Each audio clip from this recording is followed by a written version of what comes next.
Every parent knows the sound. That soft crackling static from the baby monitor. The sound that means your child is safe, sleeping, being watched. Marcus and Diane bought their monitor the week before their daughter was born. They never considered that something else might be watching too. This story is real. It happened in a quiet suburb in Ohio, in a house that looked exactly like every other house on the street. That was the problem. Marcus and Diane were married 3 years before Emma was born. They had saved for the house, saved for the nursery, saved for every single thing inside it, including the Wi-Fi connected baby camera they were so proud of. The one with night vision, the one with two-way audio, the one that could be accessed from anywhere in the world, by anyone with the password.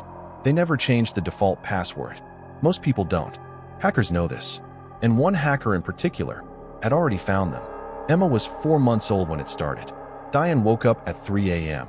Not because Emma was crying, because Emma had stopped, mid-cry, suddenly, like something had made her go quiet. She watched the screen for 2 full minutes. Emma was still, breathing, but staring upward at the ceiling, like she was watching something above her, something the camera couldn't see. Diane told herself it was nothing. Babies stare at things. Everyone says that. What nobody tells you is that sometimes they're right to stare. 1 week later, Marcus heard it first. A sound coming from the monitor. Not static, not Emma. Breathing, adult breathing, slow and deliberate, coming through the speaker, from inside their daughter's room. He searched every inch of that room. The closet, under the crib, behind the curtains. Nothing. Emma was alone. The window was locked, but the breathing had been real. He had heard it, and 3 nights later, it spoke. 5 words, through the baby monitor speaker, in a voice neither of them recognized. Calm, familiar, like whoever it was had been, watching long enough to feel. Marcus spent the entire next day researching. What he found turned his blood cold. Wi-Fi baby monitors are among the most hacked devices in the world. Thousands of families, thousands of cameras, accessed by strangers, watch like television. Some hackers just watch. Others make themselves known. He found a forum, a place where people shared access to live camera feeds.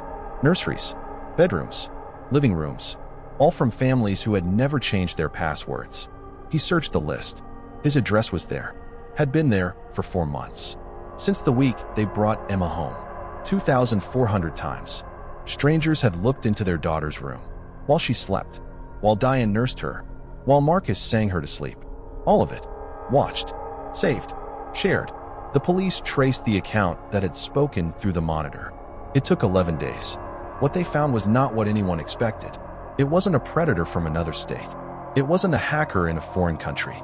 It was a man who lived 4 streets away, who drove past their house every single morning, who had accessed 37 cameras in their neighborhood, and who had a folder on his hard drive labeled with Emma's name. He had been watching Emma since she was 3 days old. He knew her routine, her sounds, her face, and when the police searched his home, they found printed photographs of Emma, of Diane, of Marcus, taken directly from the monitor feed, pinned to the wall above his desk, like a family he had invented for himself. Marcus and Diane moved within the month. Emma is 6 years old now. She doesn't know what happened. Not yet. The man was sentenced to 4 years. He's out now. Has been for 8 months.